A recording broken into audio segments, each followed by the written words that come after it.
Hello, friends. It's Bradley J, and we are live on the broadcast here with Rich Rubino, who is an author and a political expert, like crazy smart at political history. Got a bunch of books. One of them is The Great American Political Trivia Challenge. What's the subtitle of that? Political trivia on steroids. Right. So we're going to talk today about some humorous stuff that happened on campaign trails in the past and how campaigns these days are different or the same than they used to be. So welcome to the show. You look great. Thank you so much, Bradley. Glad to be here again. Absolutely. Before we get started, what are your other books and where can you get them? Yep, you can get them all on Amazon.com. The first one is The Political Bible of Little Known Facts in American Politics. The second is The Political Bible of Humorous Quotations in American Politics. The third is Make Every Vote Equal, What a Novel Idea. The fourth is American Politics on the Rocks. And the fifth is The Great American Political Trivia Challenge, Political Trivia on Steroids. Boy, how do you crank those books out so quickly? It's a very maniacal interest, if you will. It takes about 2 years, and obviously there's a little bit of overlap, and so much of it is just trying to think that what you already know, and it's a matter of trying to verify.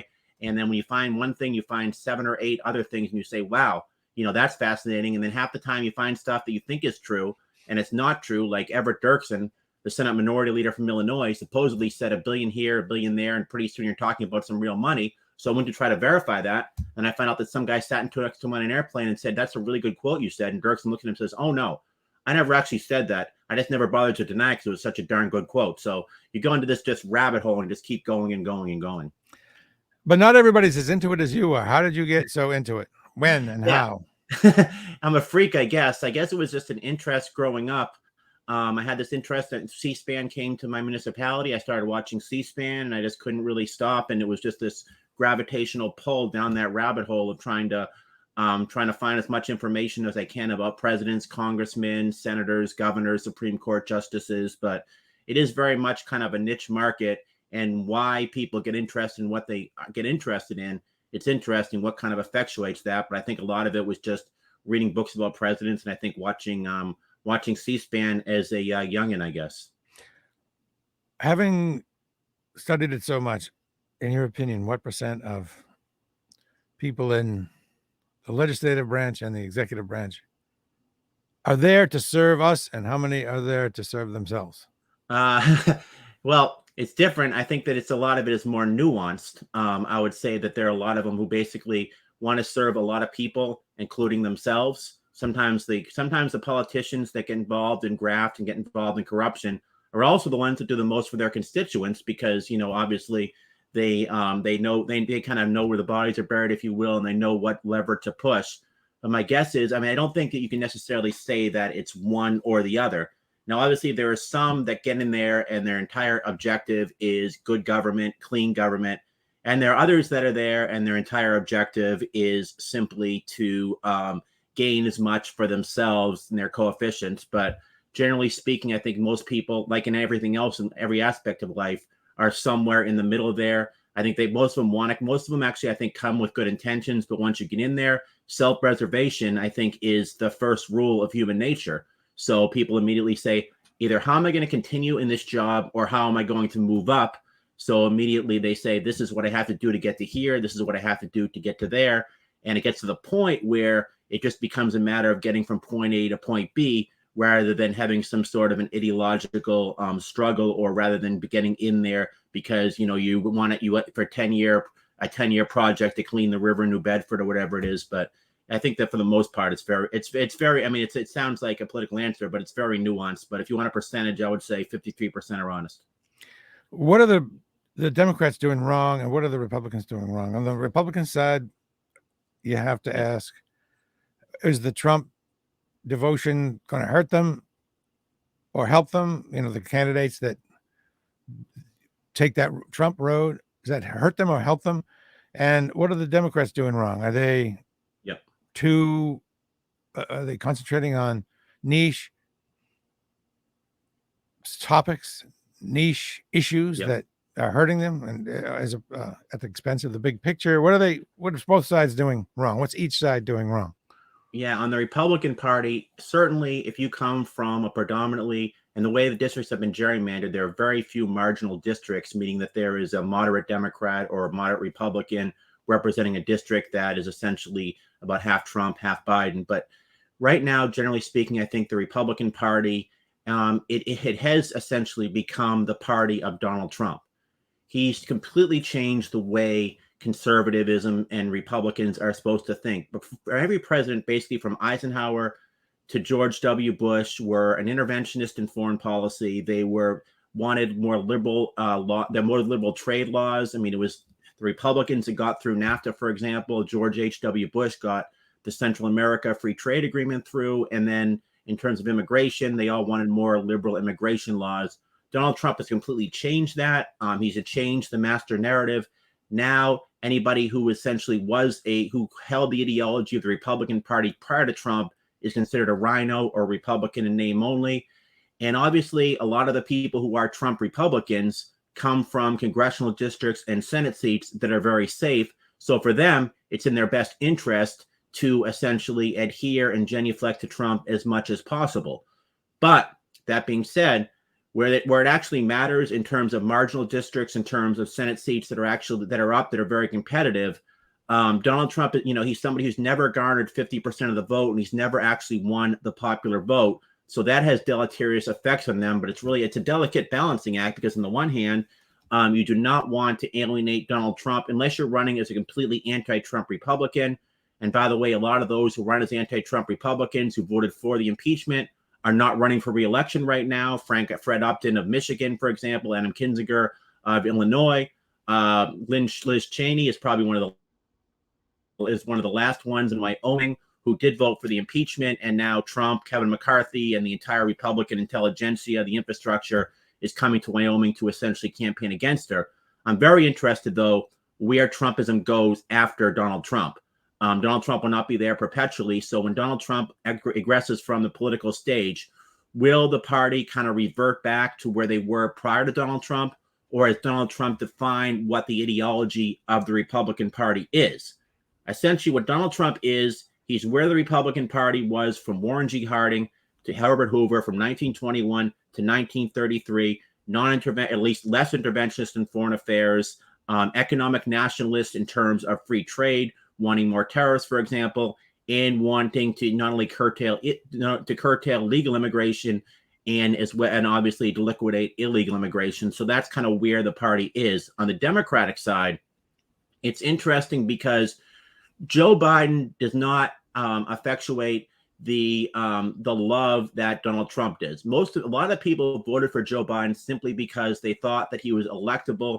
They thought that he was the only candidate in the general election that could appeal to, for example, blue collar voters in places like in essentially the Rust Belt in Pennsylvania, in Ohio. And they were probably right in that respect, but he's never really been a base candidate. Very similar, I think, Jimmy Carter, Bill Clinton were never candidates that really rallied the bases of their party, but there are candidates who are electable. So that being said, there is not necessarily a real loyalty toward Joe Biden, and any candidate who's kind of recreant or goes against what Joe Biden stands for in terms of as a Democrat, it actually in many respects helps them. In some respects, because the left wing of the Democratic Party, I think, feels disenchanted. There's a lot of talk about if Joe Biden does run in 2024, having a challenger for him from the left wing, the way Jimmy Carter had Jerry Brown and Ted Kennedy back in 1980. Ro Khanna from the congressman is one person are considering. So I think the Democratic Party has a little bit more leeway to run essentially against some of Joe Biden's policies that don't necessarily fit well. They don't fit well in their districts or in their states. But there are very few districts that are actually competitive right now. And most candidates, the biggest fear they have is not from somebody from the other party. It's from somebody from their right or their left running in the primary against them, saying that they are too moderate. So we're at this point now where we're being as extreme as possible actually helps you politically. If that's the case, then AOC would have a shot at some point, right? Well, the problem with AOC is she comes from a predominantly Democratic district. And the reason she won her seat in the first place, Congressman Crowley, well, part of it was he was spending an inordinate amount of time outside the district campaigning for other people because he essentially wanted to be Nancy Pelosi's successor when she's no longer speaker, but also because he was seen as too moderate for that congressional district. The problem with AOC is if she were ever to run nationally, I don't see where she necessarily garners support other than from the left wing of the Democratic Party. For example, is there anyone either in the center or somebody who potentially is a weak Donald Trump voter that'll potentially go over to AOC? The problem with her is she's been stationed, if you will. She's been put in this kind of ideological box where it's very hard for her to move to the center. Now, that being said, there was some talk this past year, and she declined to do it. There were some on the left who did not like Chuck Schumer, who wanted her to challenge Chuck Schumer. She did not do that. But she's a fascinating phenomenon, just like Donald Trump, because this is somebody who was as a freshman member of the United States House of Representatives, who was not now she's a sophomore. She was not a chairman of a subcommittee, not a chairman of a committee, not a member of leadership. But if you look at the attention she garners simply from the media, it is really kind of overwhelming. But her actual power in the United States Congress is essentially she's a sophomore member of the United States Congress, and she's not in a leadership position. Why did she get so much attention? And how much of that attention was because she was, according to Western standards, attractive? I think that was part of it. I also think, though, it was because she was such a shock personality, and because that was an election that was on very few people's radar. Congressman Crowley, who was the chairman, he was the chairman of the Democratic caucus, basically, which is third in line of leadership. And he was seen as a successor for Nancy Pelosi. And he literally would send surrogates to debate AOC because he viewed her as just kind of a nuisance or a menial task to actually have to run against her. He didn't really wage much of a campaign. And all of a sudden, she wins a primary. Now, you win a primary in that congressional district, it's tantamount to winning the general election, because whoever the Republicans are going to put up is lucky to get 20%. But so she goes on. And I think part of it, the fact that she was so young, the fact that she really came out of nowhere, the fact that she was such a different voice in the Democratic Party. I think particularly the Bernie Sanders bloodline of the party, she was seen as kind of the heir apparent to that. But it's still, a lot of it was the media's doing. Just like, for example, on the right, Marjorie Taylor Greene, very similar. She's still a freshman member of the United States House of Representatives. She's not in leadership.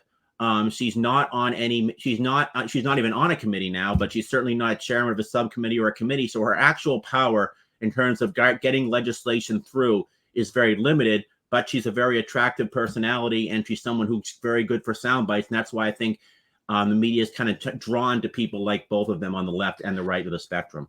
The social media algorithms favor the shock, absolutely. Extreme. Absolutely. Do these candidates play to that? Do they say wild stuff for the social media algorithms? I don't think so, because if you listen to what, for example, Marjorie Taylor Greene was saying prior to becoming a member of Congress, when, for example, the supporting the QAnon supposition, I actually think she's actually moderated herself to the point that she can, since she's been in terms of AOC, she's essentially saying what she has always said. She was a Bernie Sanders supporter. She was a Democratic socialist. She's right in line essentially with that. But it is true that, you very rarely hear riots of moderates. You very rarely hear moderates protesting, storming the Bastille. The people that, generally speaking, that make the most noise are usually those that are on the right or that are on the left. And obviously the media will be attracted in order to transmit information to the people who are saying the things that are the most interesting for their viewers, for their readers, for the respective listeners. And I think that it's interesting. I will say this, though, in terms of the United States Congress, I think the most effective members of Congress are probably the ones you never hear of. They usually get, for example, you get on the Appropriations Committee, you get very little national attention, but you can do a lot for your congressional district. You can do a lot in terms of bringing appropriations, bringing earmarks to your district, to your state, but you don't get much national attention. If you want to get national attention, you're going to be on the Foreign Relations Committee, you're going to be on the Armed Services Committee, maybe the Financial Services Committee, and you're going to be spending a lot of time tweeting. And every time something in the news happens, you're in there tweeting, you're going after your opponents. And as a result, the media is attracted to that. They're not necessarily attracted to somebody who's trying to get the farm bill through the Agriculture Committee, for example. Back to Biden. Do you think he'll run again? He doesn't. I wouldn't if I were him. Let's put it that way. If he feels the way he looks, if I felt the way he looks, I would not run. On the other hand, there are no charismatic stars really. There's nobody after him. His vice president doesn't seem like she's got a lot of juice. I don't know. What do you think? I don't think he's going to run ultimately. Konrad Adenauer in Germany is really the only leader I can think of who was older, who was effective. I think that he's going to you have to, in order not to be seen as a lame duck, once you're a lame duck and everyone in Congress thinks that you're only going to be there for a year or two, it's very hard to get your legislative program through. Accordingly, it's in his best interest to, as much as possible, for as long as possible, to say that he's going to run. Right. My guess is he's probably, but on the other side of that, you also, if there's going to be a primary next year, a lot of candidates are not going to run against an incumbent president. So it's in your interest to give respect to them so that they can raise money. They can go to Iowa. They can go to New Hampshire. They can go to South Carolina. My guess is he's probably going to say throughout the midterm elections, which he's saying right now, that he is going to run. And he'll probably make his official decision probably February or March. I think he'll do the same thing Lyndon Johnson did in 1968, basically saying that there are so many issues he has to deal with in Lyndon Johnson's case in terms of Vietnam, in terms of the social unrest, that he can't spend any time worrying about partisan political causes. Therefore, he won't seek his party's nomination. That's my guess what Joe Biden will say. He'll say that the presidency is such an awesome job. There's so much going on right now internationally, domestically, so he won't be able to spend as much any time on the campaign trail, in which case you have a complete free-for-all.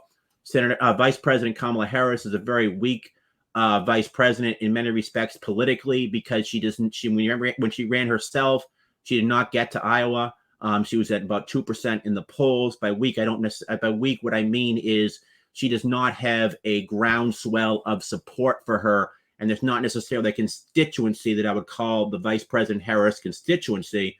But that, and also her record as a prosecutor in California, there are a lot of questions, particularly many on the left, who have about her prosecution of marijuana offenders, which is something that would really can really offend a lot of people on the left wing of the Democratic Party. But she has almost ecumenical name recognition, so that's certainly a benefit.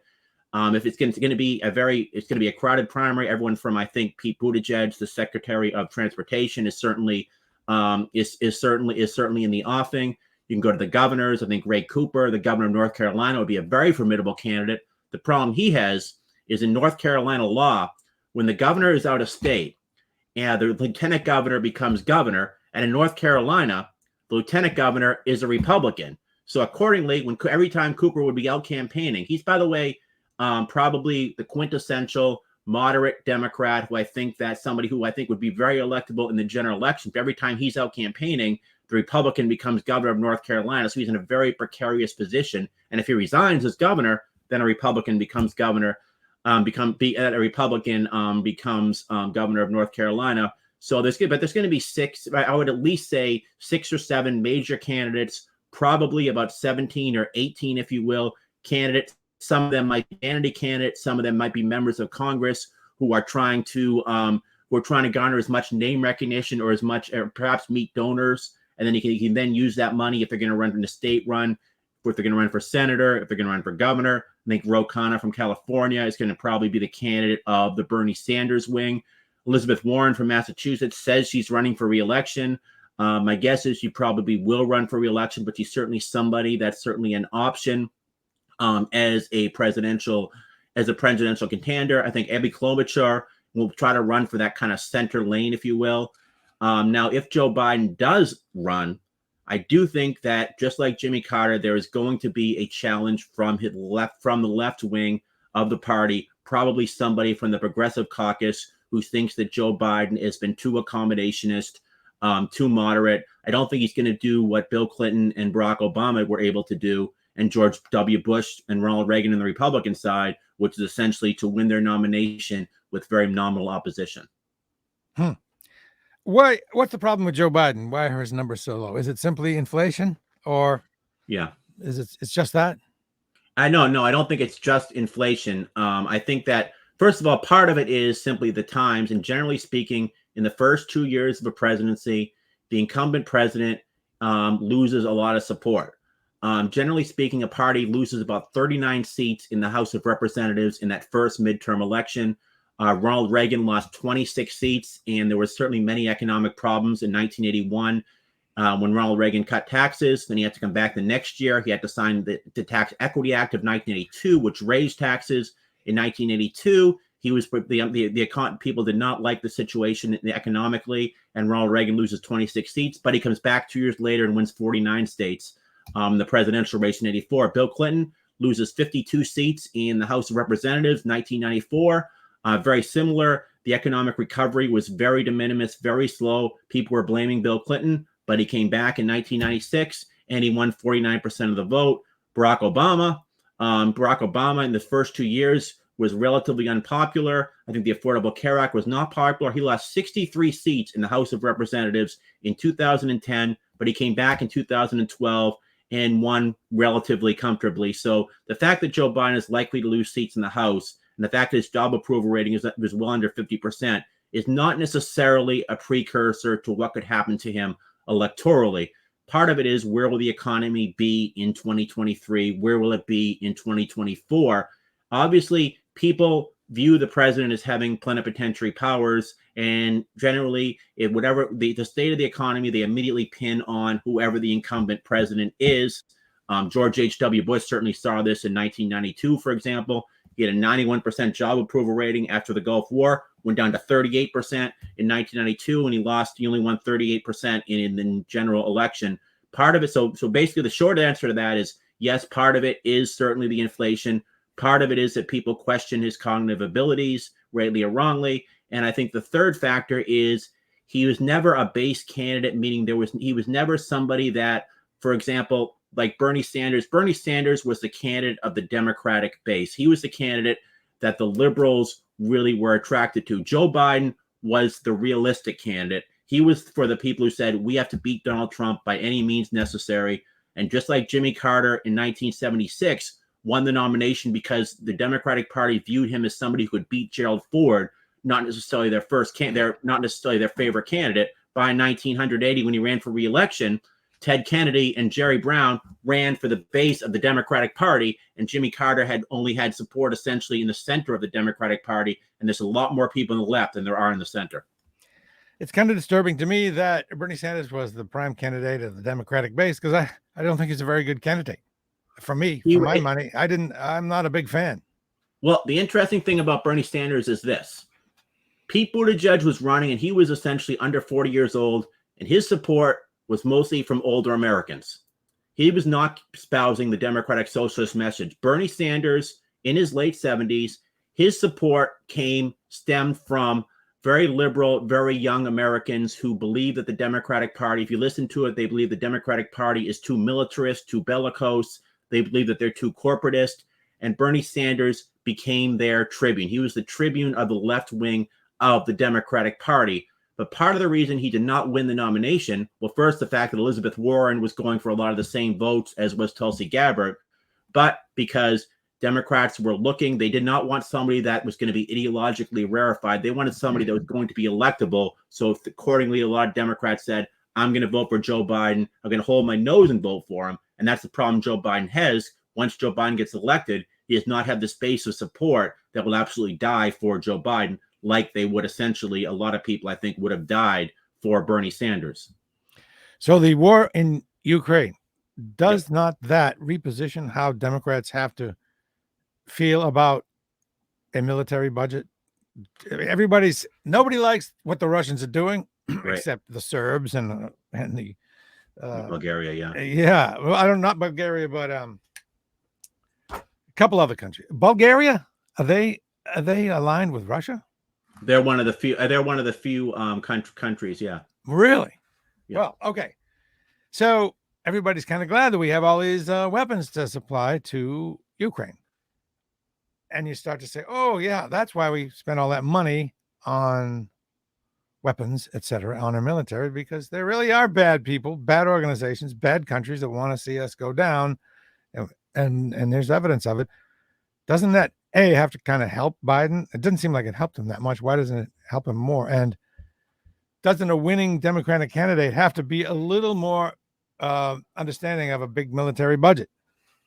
Yeah, first of all, I don't think that the Ukraine issue is going to be a primary factor in either the midterms or in the general election.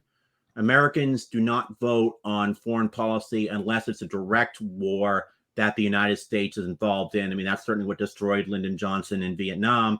And it certainly destroyed Harry Truman in Korea to the point that both of them could not run for re-election in 52 and 68 respectively. In terms of the military aid, there's actually been a lot of angst from the right wing of the Republican Party that say essentially, why are we sending money to the Ukraine when we should be spending that money at home? Is that true? Is that true angst? That sounds like a Democratic thing. It sounds just political. I mean, we're defending democracy is the right wing way, and why wouldn't they be on board except through a desire to bring down Biden and to diminish Biden? This is the way. This is where Donald Trump. This is the Pat Buchanization of the Republican Party. Donald Trump's Republican Party is completely the opposite. Is completely transmogrified from the idea of George W. Bush, Ronald Reagan, Gerald Ford, everybody else in terms of interventionist.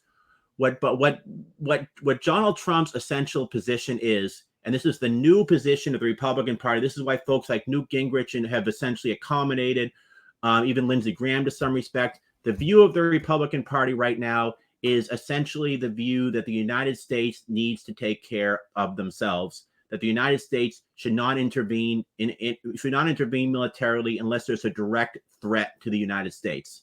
That is essentially how Donald Trump has changed the trajectory. Look at trade, for example.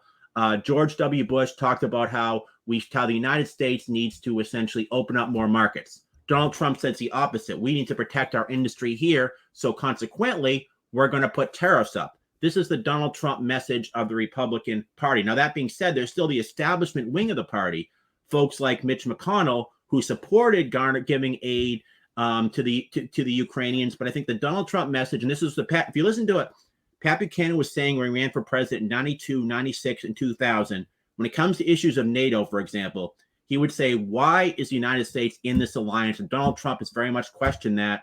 Why, for example, if a country like, any former Soviet republic, if let's say the Czech Republic, Poland, Hungary were to be invaded, why should the United States have to essentially come to their aid and send American boys and girls over there to fight a war that they should be fighting for themselves? That is the new conservatism. That is the new conservative position. It's almost like see the old boss same. It's same as the new boss, same as the old boss.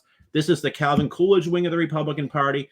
The interventionist wing of the Republican Party is now considered establishment. And I'll tell you, if Mitch McConnell gets up and speaks at the Heritage Foundation or any conservative organization and a Trump rally, Kevin McCarthy, anyone else, and says, we need to support the Ukrainians, they're probably going to get booed because the party has changed so much. Oh, yeah. The other country I was looking for was Belarusia.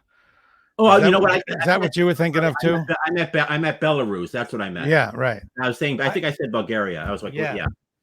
Okay. Well, we've covered a lot of stuff that I didn't plan to cover. Oh, one more question that is not related to what I plan to cover, and that is, tell me about the January 6th hearings coming up and how that might affect things. Not at all. Very little.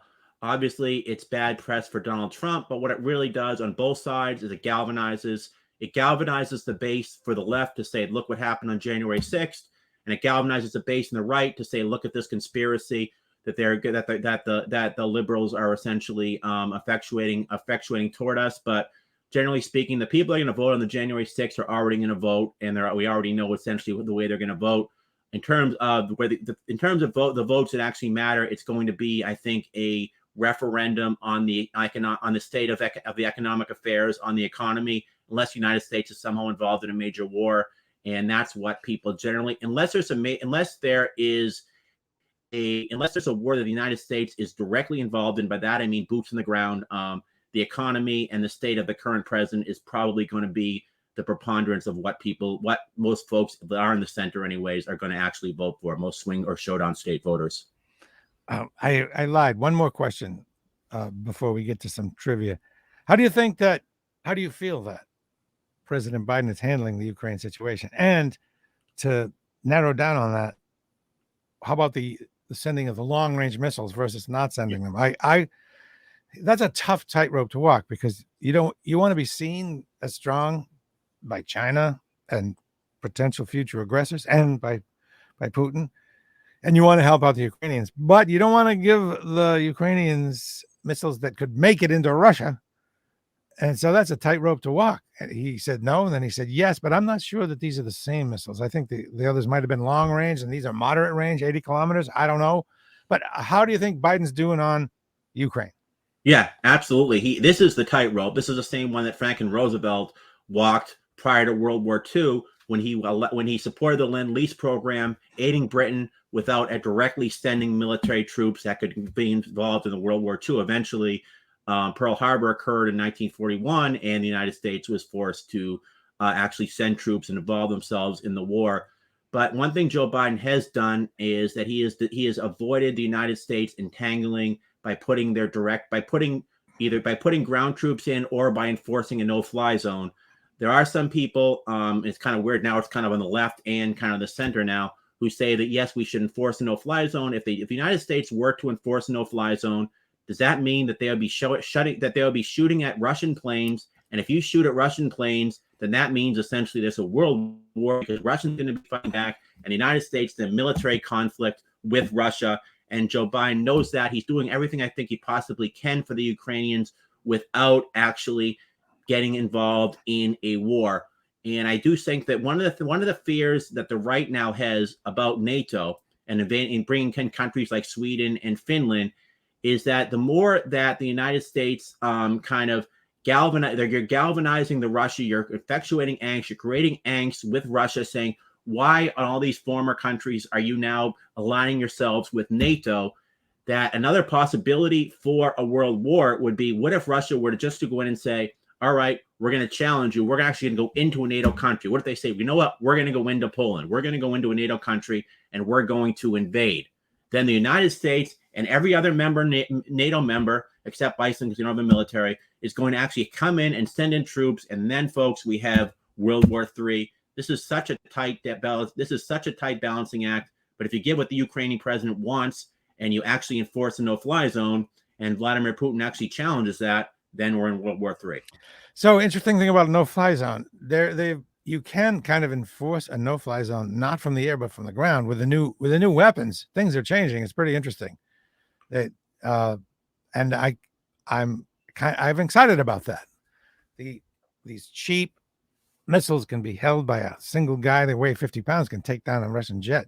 That they are a lot more hesitant to use those jets. So there's that. Well, Okay. Also, I just want to say the United States did very similar strategy. What we did in Afghanistan the first time, when essentially President Carter approved sending missiles or sending military technology to the Arab Afghan Mujahideen to fight the Soviets, but they did not directly necessarily involve themselves. But they brought in so much military technology, and it landed up actually helping them. And this war went on, till 1987, and was one of the reasons why the Russians lost the Cold War.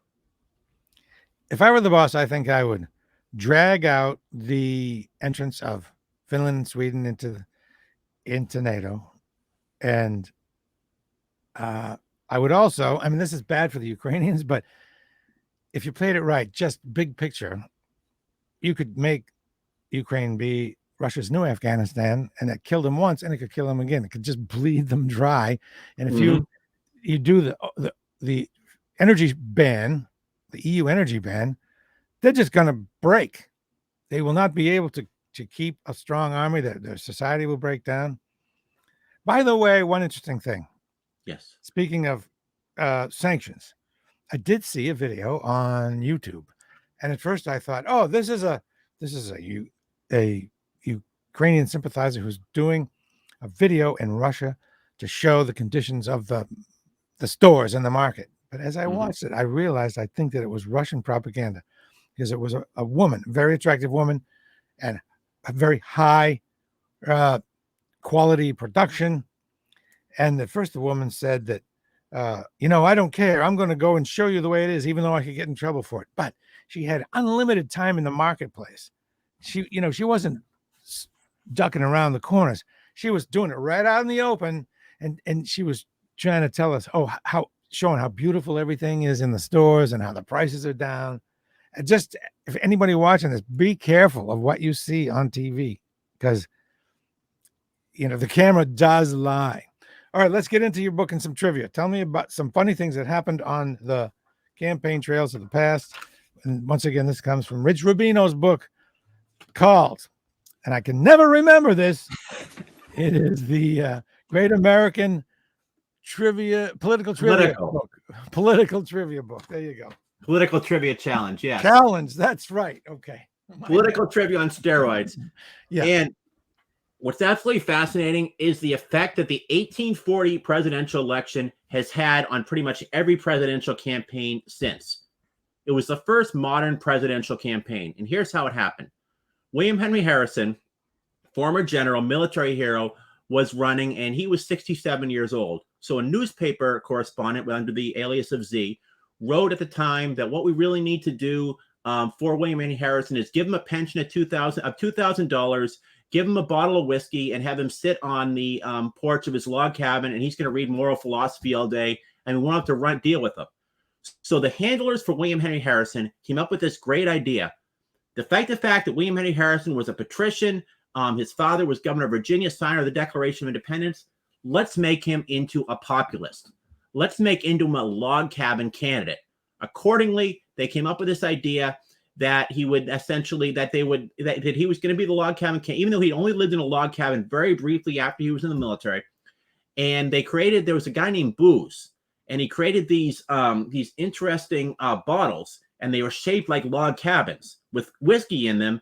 And that's where the name Booze came from, because E.G. Booze decided to promote William Henry Harrison that way. So Harrison, he would dress down in public, and he would pretend that he was essentially some sort of a rube, and people absolutely loved it. They thought, this is the president we need.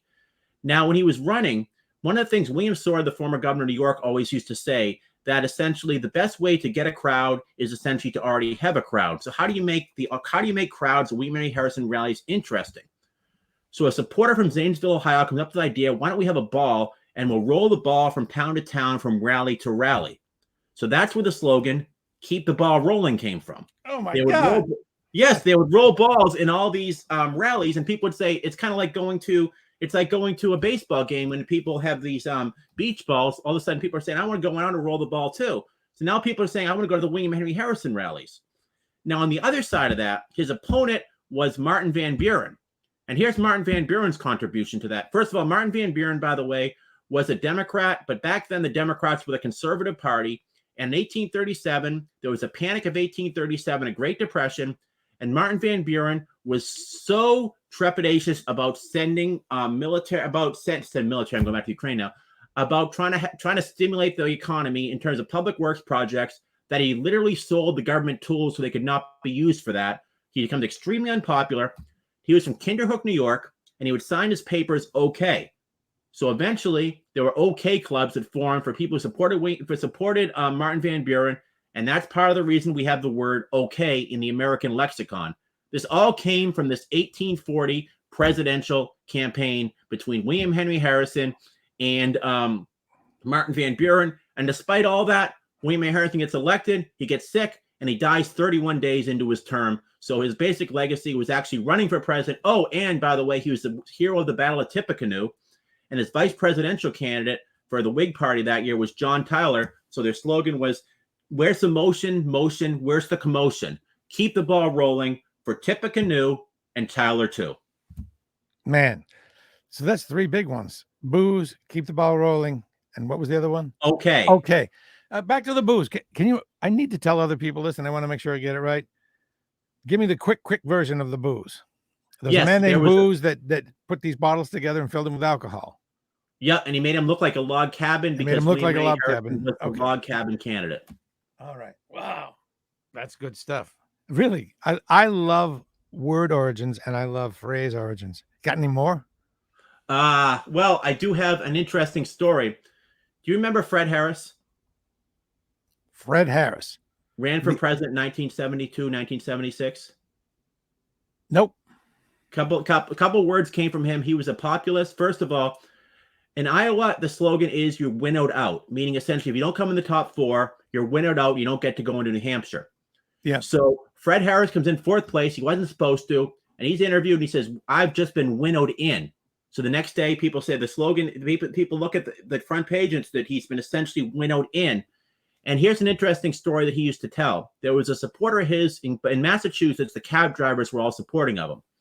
So accordingly, one of his aides is in a cab and he sees this little trinket. It says cab drivers for Fred Harris. And he says, who's Fred Harris? He said, oh, he's running for president. He says, a good guy. He said, yeah, he's a good guy. He says, where's he from?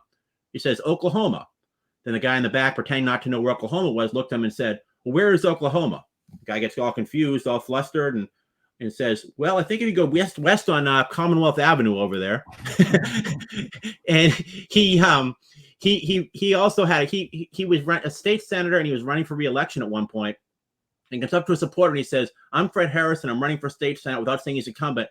The guy says, you know what, son, I'm going to support you. And he says, why? He says, because anything we do to get that bastard we get on there now out of office. So he was very interesting. That was a fascinating campaign, by the way. Jimmy Carter would win primaries, but he'd barely win them against Mo Udall. And the Wisconsin Sentinel one time actually had a headline that Mo Udall ekes out a victory against Jimmy Carter. They didn't count all the late returns, and the late returns, Mo Udall actually lost to Jimmy Carter. This gave him the nickname of second place Mo because he would come in second place everywhere. But he had a great wit to himself, and he was in a he was running one time for the chairman of the Democratic caucus. And back then, or still today, it's all essentially a secret ballot. So people told a majority of the caucus members told him that he was going to win, and he went in there thinking he was going to win. Then he lost, and accordingly after that, he said the only difference, you know what the difference is between a cactus and a caucus? He said on a cactus the pricks are on the outside. That's a good one. And I'll give you one more story about him. He was in New Hampshire, and he walked into a barber shop. He introduced himself to the barber. He said, hi, he says, I just want to say I'm Mo Udall and I'm running for president. The barber looks at him and says, yeah, we were just laughing about that yesterday. Well, you are a fantastic guest. I got to admit, we went way beyond the initial plan, and we talked a lot about politics. 4 more minutes. Local politics. Yes. The auditor's position in Massachusetts, that's a super important position. And Chris Dempsey, the guy who saved Massachusetts and particularly Boston from the Olympics, is running for state auditor. Yep. Do you think is that in the bag for him? Is that going to be a struggle? I don't think the incumbent has endorsed him. Yep, Suzanne Bump. My guess is he's certainly the preponderant front runner for the Democratic nomination. I will say if he gets to the general election on the Republican side, Doug Moore, the one person who Charlie Baker has actually supported for a Republican candidate. He hasn't supported Republicans anywhere. He didn't even go to the convention where Jeff Deal essentially won the endorsement of the convention. That is one thing where I think the entire Baker machine will put in as much support as they potentially can. I think they want to have at least one statewide office. They want to have some candidate for if the Republican Party implodes in this gubernatorial election, somebody in the wings for 2026. So that's something that I actually think that's the one office the Republicans probably have somewhat of a chance at.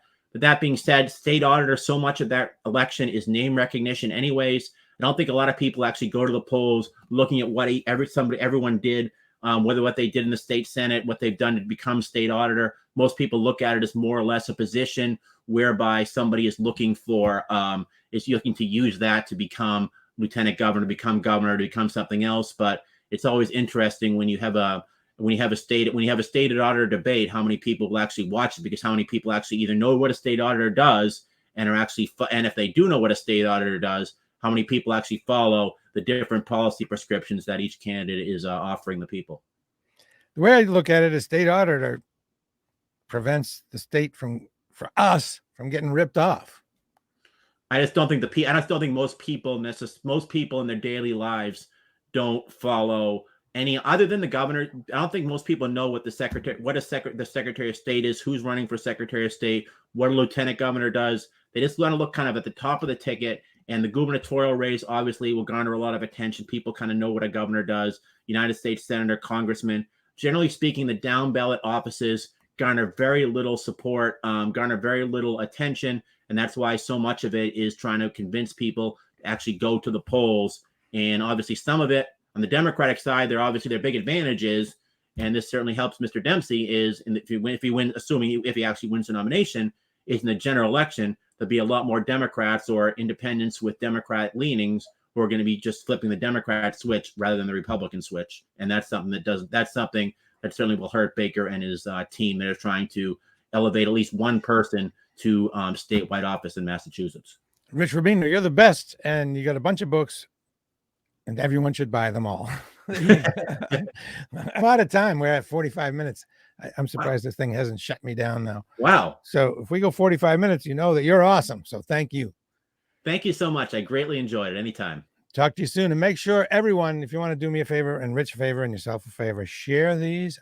This is live, but it stays on the social media platforms. It's streamed, by the way. Rich is streamed live to Facebook, YouTube, and LinkedIn.